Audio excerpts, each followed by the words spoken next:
Hello বন্ধুরা, আবার তোমাদেরকে প্রিয়ার লাইফস্টাইলে স্বাগত জানাই। আজকে আমি কিভাবে গয়না বড়ি দিতে হয় তারই প্রসেসটা দেখাতে চাই। এইভাবে তিল সব কিছু দিয়ে, প্রত্যেকটা থালাতে তিল দিয়ে, আর আমি পেপারটা দিয়েছি, তেলের পেপার, আর তিল আর পোস্ত দিয়েছি, এই নলটা দিয়ে দেব। আর এখানটা আমার মা ফেনিয়ে দিচ্ছে। ডালটাকে মিহি করে বাটতে হবে, দিয়ে সাদা তিল আর হালকা লবণ দিয়ে আবার এই নল আর পেপারের মধ্যে দিয়ে দিতে হবে। তারপরে কিভাবে দিতে হয় চলো আমার সঙ্গে দেখো। প্লিজ চ্যানেলটাকে তোমরা লাইক, কমেন্ট, সাবস্ক্রাইব করে দাও। আর কেমন হয়েছে সবাই কমেন্ট করে জানাবে। আমি যতটা পেরেছি তাই দিয়েছি।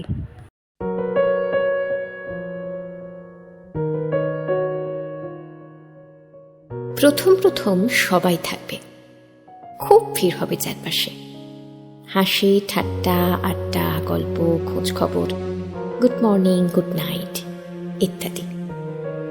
সারাদিন কথা হবে, দুর্বলতা শোনা হবে, উইকেন্ডে দেখা হবে, ছিমছিমে নেশা হবে। তারপর আস্তে আস্তে যখন সবটুকু জানা হয়ে যাবে, নতুন কোনো গল্প শোনার থাকবে না, বলার থাকবে না, কোথাও আর একটু রহস্য থাকবে না, তখন আস্তে আস্তে নিতে শুরু করবে যোগাযোগের